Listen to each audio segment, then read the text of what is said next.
Hello, my name is Rema and welcome to my art space, and I'm doing another exploration here in Baguio. If you would remember, Baguio is the summer capital of the Philippines and it's located in the northern part of the Philippines. And right here I'm in a very artsy village, one of the most popular tourist spots when you're here in Baguio, and I'd hope you join me here in Tamawan Village.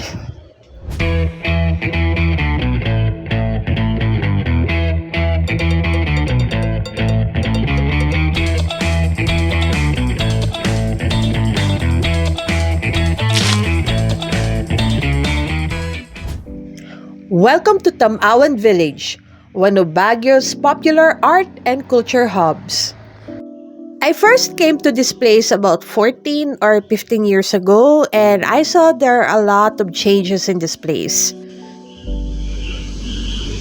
One of the changes I saw here were 4 new art galleries, like this one, which featured the works of visual artist and photographer Clinton Pagao Aniversario. From what I read in Tamawan's webpage, Clinton explored his indigenous roots and Christian beliefs through his paintings and sculptures.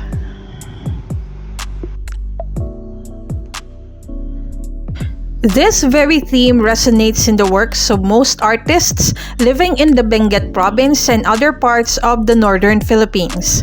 The paintings in the other galleries also showed how proud these artists are of their Cordilleran heritage in the midst of this digital age.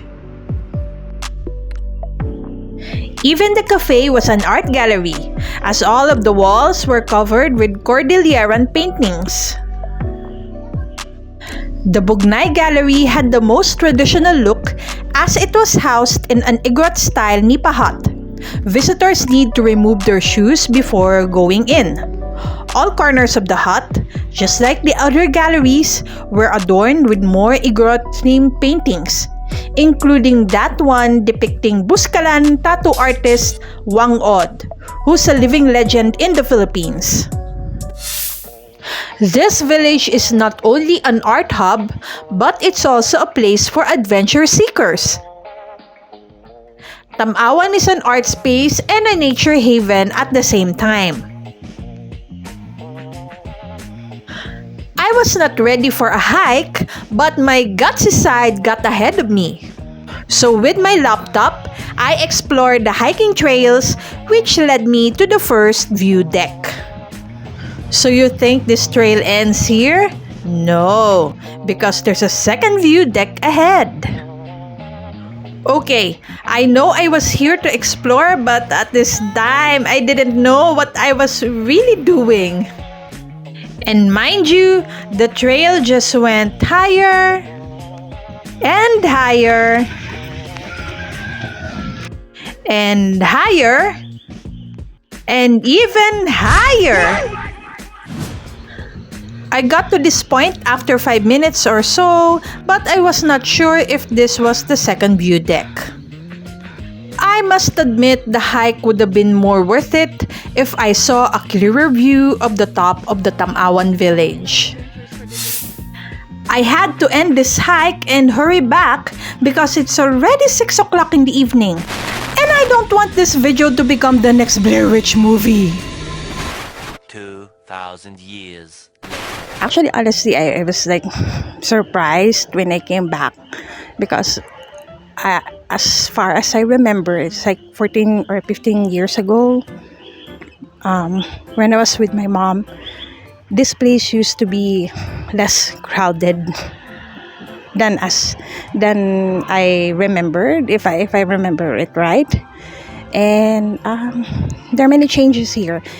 The galleries, I don't remember them being here before, and it used to be a very spacious place, or maybe because the part that I was in was less spacious, they added more houses.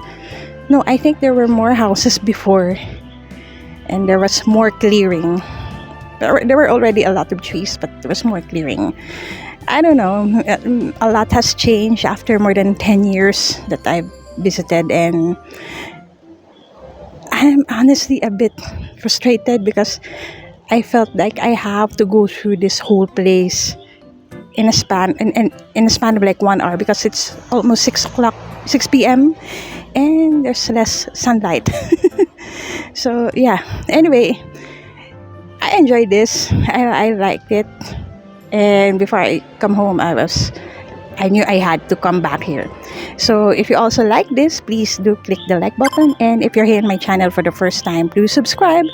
And please click the bell button so you'd be notified of future videos from me. Again, my name is Rema. And thank you very much for joining me here in my art space. And I hope to see you in the next.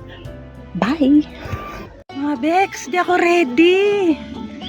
Diyos ko, hiking pala ere. Yung view deck to nandun.